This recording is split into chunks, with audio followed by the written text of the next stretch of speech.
C'est un Slide On, Glide On, Stay and Definitely Turn On, Waterproof Extra Maison. C'est quoi ce nom à la noix de coco qui dure des... Ok. Hello tout le monde, c'est Mimi, je suis super heureuse de vous retrouver aujourd'hui dans cette vidéo qui va être une vidéo dans laquelle on va économiser de l'argent. Qui n'aime pas économiser des sous? En tout cas, moi j'adore économiser des sous, surtout quand il s'agit de make-up. Aujourd'hui, je vous propose une vidéo dupe à petit prix et vous allez voir que j'ai trouvé certains dupes qui sont, ma foi, plus qu'étonnants. Pour information, mon visage a été maquillé aujourd'hui avec des dupes. Je voulais vous filmer les étapes du maquillage, je n'ai pas pu parce que j'ai eu un problème avec ma carte mémoire. Ce que je peux vous dire, c'est que de ce côté-là, c'est les produits qui sont donc les plus chers, et de ce côté-là, c'est les produits qui sont les moins chers. Et si vous arrivez à faire une différence entre ce côté-là et ce côté-là, eh bien, je vous tire mon chapeau parce que moi, j'en suis incapable. En tout cas, je me regarde dans le miroir depuis tout à l'heure et je me dis, mais c'est juste dingue. On va commencer avec la base de teint. Donc, sur mon teint, aujourd'hui, j'ai appliqué deux bases. Une de ce côté-ci. C'est la Blacklight Priming Filter de chez Becca. Je pense que c'est la base la plus connue de chez Becca. C'est une base donc illuminatrice qu'on peut mettre en dessous, qu'on peut mélanger aussi à son fond de teint pour le rendre plus lumineux. On peut venir l'appliquer aussi en petites touches sur le haut de la pommette pour venir donner de la lumière par-dessus un fond de teint. En tout cas, c'est un produit hyper connu. Et j'ai trouvé son dupe dans les nouveautés de chez Physicians Formula. C'est le Spotlight Illuminating Primer base éclaircissant. J'ai acheté cette base parce que c'était une nouveauté tout simplement et je me suis dit tiens je vais l'essayer. Et la première fois que je l'ai mise comme ça sur ma main, j'ai eu comme un espèce de doute. Je suis partie dans mon tiroir et je suis partie sortir celle-là et je me suis dit tiens on va regarder. Et là j'étais vraiment bluffée, c'est exactement le même rendu, exactement. Ici on a la Physicians Formula et là on a la Becca. Bon ici j'en ai un petit peu plus que là.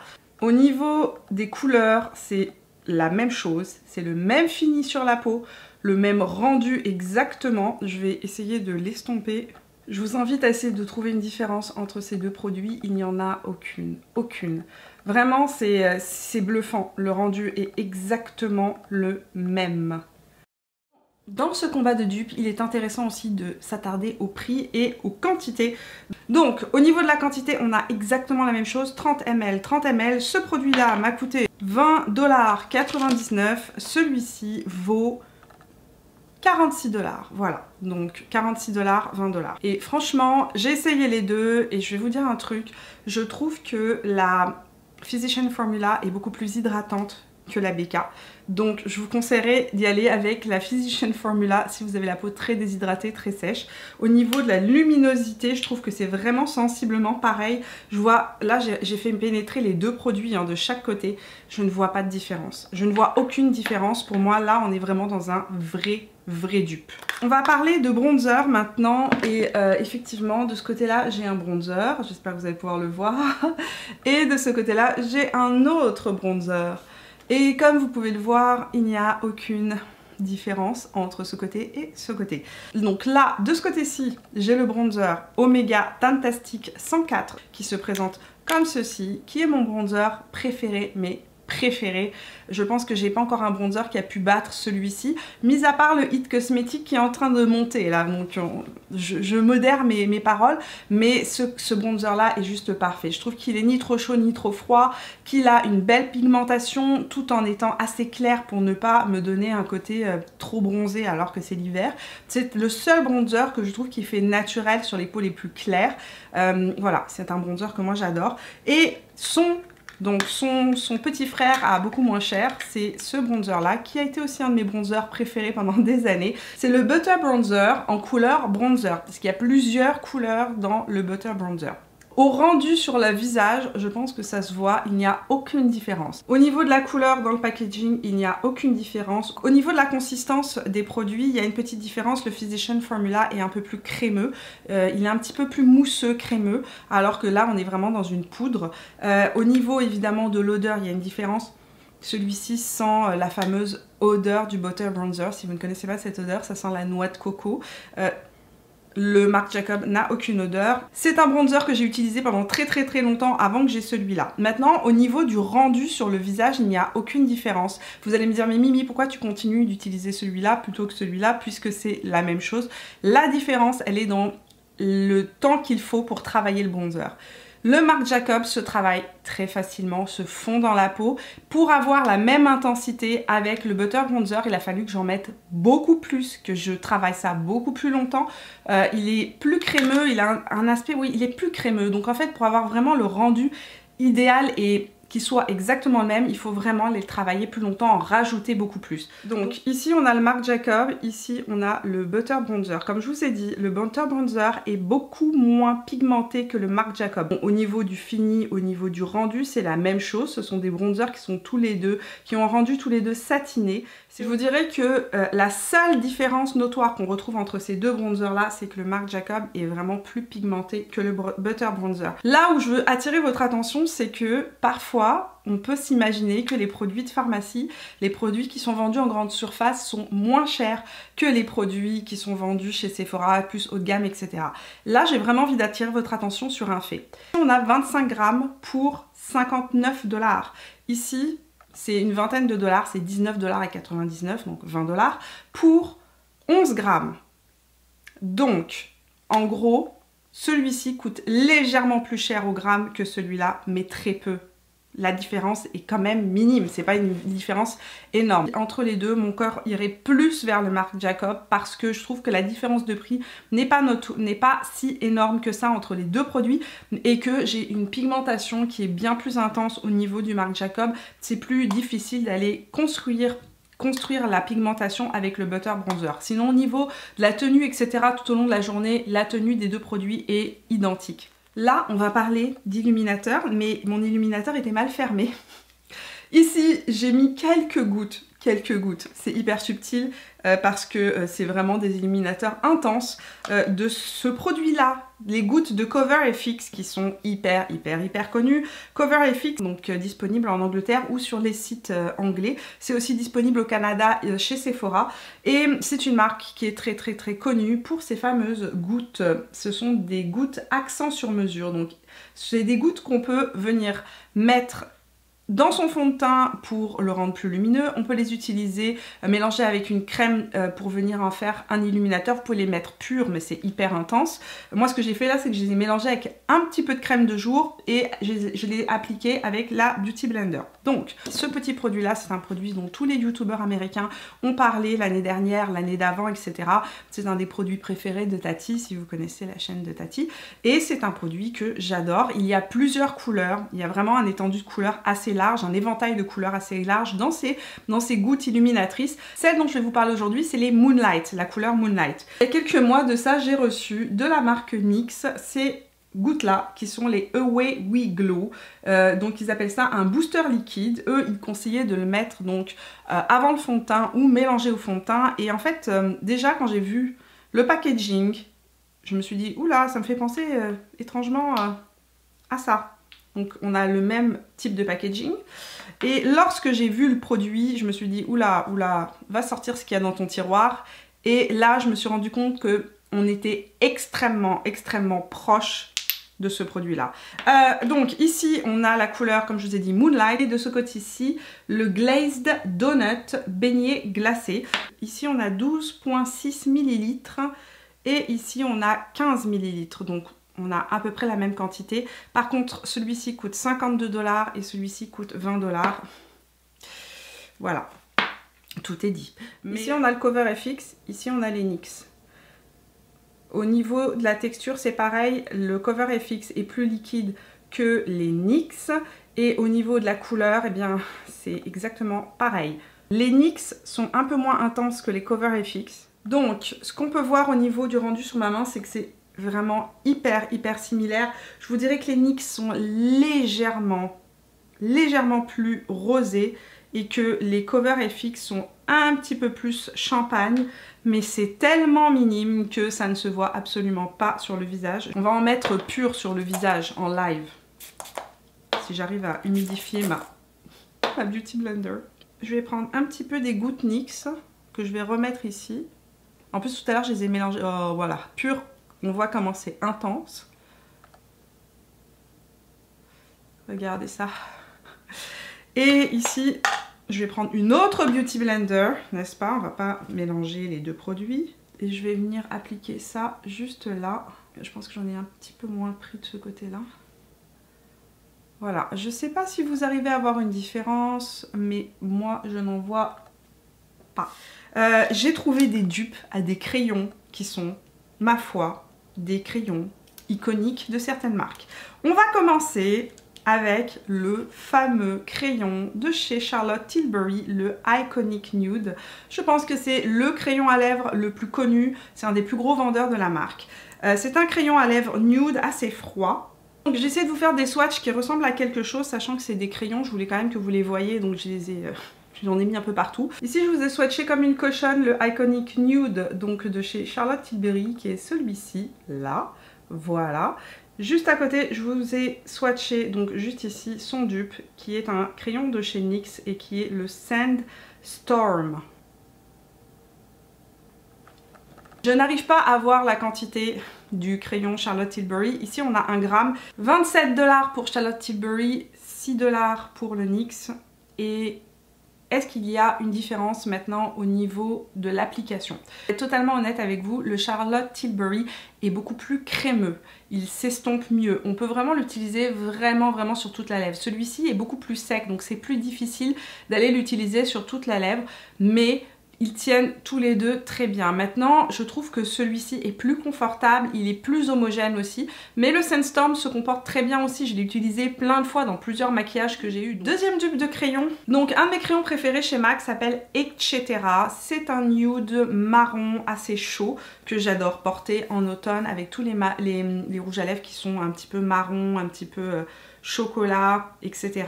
Il est assez chaud, hein. Il est un peu camel en fait. Donc voici Etc. de chez MAC et son dupe, je l'ai encore trouvé chez NYX. C'est un Slide On Glide On de chez NYX en couleur vert sucré. J'essaie de faire des swatchs pas trop cochons, mais vous savez, je suis pas une super professionnelle du swatch. Ici, en bas, vous avez le MAC, etc. Et en haut, vous avez le NYX Slide On Glide On. La différence, c'est que le Slide On Glide On est vraiment crémeux, alors que celui-ci va être un petit peu moins crémeux. Au niveau de l'application, les deux s'appliquent super bien. Au niveau de la tenue, le MAC tient plus longtemps que le NYX, ça c'est certain. On a 1,2 g et 1,2 g, exactement la même quantité de produits. NYX, 10 $, MAC, 20 $. Entre les deux, lequel je préfère utiliser? J'ai envie de dire, mon cœur est déchiré parce que j'utilise les deux. D'ailleurs, c'est vraiment récent que je me suis rendu compte que c'était des dupes. Je les aime tellement, à chaque fois je me dis, ah bah tiens, je vais prendre celui-là. Et c'est l'autre fois, je retrouvais plus celui-là, puis je me suis dit, tiens, ça irait bien. Et en fait, quand j'ai retrouvé etc. et que je les swatchés à côté, je me suis dit, oh là, c'est exactement le même. Donc j'ai envie de vous dire que j'adore les NYX. Vous le savez, les Slide On Glide On, ce sont mes crayons préférés chez NYX. Pour 10 $, je pense que vous pouvez tous les acheter, ils sont incroyables. Au niveau de la tenue, je trouve qu'au niveau de la tenue, ils tiennent bien, mais ils tiennent pas aussi bien que les MAC. Et pour cela, ben, j'aime vraiment les MAC. Donc j'ai envie de dire que pour moi, le MAC gagne entre les deux. On va terminer cette revue de dupes avec des palettes. Et là, j'ai deux palettes très similaires à vous présenter. Et ensuite, j'ai une palette qui est un parfait dupe à tel point que j'en suis vraiment tombée sur les fesses lorsque je les ai mis côte à côte. Les palettes que je vais vous présenter, il y en a une, je pense que vous devez certainement en avoir déjà entendu parler. On va commencer par la palette la plus connue, la plus évidente au niveau des dupes. Je vous parle bien évidemment de la Sweet Peach de chez Too Faced et de la Chocolate and Peaches de chez I Love Makeup, I Art Makeup, pardon, je ne sais pas comment est-ce qu'il le prononce. I Love Makeup ou I Art Makeup de Makeup Revolution. Les deux palettes sont vraiment similaires au niveau des couleurs. Il y a deux couleurs en moins qu'on ne retrouve pas donc dans la Makeup Revolution. Donc vous avez deux couleurs de plus dans la Too Faced. Les deux couleurs qu'on ne retrouve pas entre les deux, c'est la Delectable et la Bellini que l'on ne retrouve pas dans cette palette-ci. Ok, mes mains sont pleines de swatch, pardonnez-moi. Je vous ai swatché plusieurs couleurs juste à côté. Donc, là, il y a les deux kakis. Ça, c'est Makeup Revolution. Ici, on a Too Faced. Makeup Revolution. Ici, on a Too Faced. Ici, on a Too Faced. Et en bas, on a Makeup Revolution. Voilà. Donc ça peut vous donner une petite idée de vraiment la proximité au niveau des fards, le rendu des fards. Au niveau des couleurs, je vous dirais que les couleurs de chez Too Faced se fondent quand même un petit peu mieux. Elles sont un petit peu plus... oui, Elle s'estompe un petit peu mieux que les Make Up Revolution, mais c'est très minime et la palette Make Up Revolution se travaille très bien. Ce que je voulais vous dire aussi sur la Too Faced, c'est qu'elle est quand même beaucoup plus poudreuse que la Make Up Revolution qui ne me fait pas de pertes ou très peu de pertes. Pour celle-ci, c'est 59 $, pour celle-ci, 18,99 $. Maintenant, on va parler de dupes de palette où là, vraiment, j'ai été choquée, voire mal à l'aise.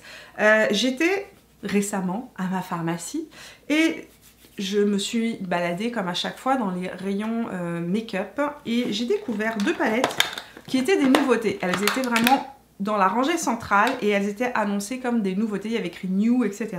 C'est des palettes de la marque Rimmel, de Rimmel London. Lorsque j'ai vu ces 2 palettes là, j'ai eu un moment de déjà vu. Voilà, c'est ça. 9,99 $. En plus, je pense que c'était une promotion, donc je pense qu'elles sont à 12 ou 13 $, en tout cas 9 $, donc moins de 10 $. Je vais vous montrer maintenant leurs dupes. On va commencer par celle que je porte sur les yeux. Donc aujourd'hui, je porte cette palette-ci, ici, sur cet œil-là. Et maintenant, je vais vous montrer avec quoi j'ai maquillé mon autre œil. Comme vous pouvez le remarquer, ma Naked Cherry a reçu beaucoup d'amour. C'est une palette que j'utilise très souvent et que j'adore, vous le savez. Donc, j'ai réussi à recréer le même maquillage de chaque côté. Cependant, je veux quand même mettre un petit bémol. Dans celle-ci, il y a des fards qu'on ne retrouve pas dans celle-là et inversement. Donc, on n'est pas sur un parfait, exact dupe de... Vraiment genre exact comme ce que je vais vous montrer juste après avec la deuxième palette de chez Rimmel où là vraiment ça en est à tomber sur les fesses. Et en plus de ça, ils ont fait quand même un effort ici pour essayer de changer la disposition des fards, hein, donc on n'est pas exactement même dans la même disposition des fards. Ce côté-là, c'est la Rimmel London et ce côté-là, c'est la Naked Cherry. Et comme je vous l'ai dit, j'ai dû travailler plus longtemps, vraiment insister beaucoup plus longtemps sur la Rimmel London pour avoir un rendu qui soit vraiment proche voire similaire parce que les fards sont un petit peu moins pigmentés que la Naked Cherry où il faut juste un passage et c'est fait. Franchement c'est ça la différence entre les deux palettes. Dans la Naked Cherry il y a ce fard ici qui est un mat, un petit peu de transition qui permet vraiment de fondre les couleurs très foncées entre elles que l'on ne retrouve pas dans celle-ci. Ici il y a un pêche aussi qu'on ne retrouve pas dans celle-là. Il y a un peu plus de mat qui sont assez similaires hein, ici dans la palette Rimmel London qu'on ne retrouve pas ici dans la Naked Cherry, mais comme je vous l'ai dit c'est tellement proche que vous pouvez réussir à vous créer des looks qui sont très similaires. Maintenant parlons d'un dupe encore plus choquant. Moi c'est à dire que là j'étais là mais non mais guys, vous n'êtes même pas cassé la tête à changer les couleurs, vous allez voir. Donc la Naked Heat qui est une palette de chez Urban Decay que j'ai achetée donc à sa sortie et que j'adore, c'est une de mes préférées. Je pense que mes 2 préférées sont les dernières qu'ils ont sorties. La Naked Cherry et la Naked Heat sont mes 2 préférées. Là je trouve que c'est abusé. Là franchement je trouve que c'est abusé, je suis désolée.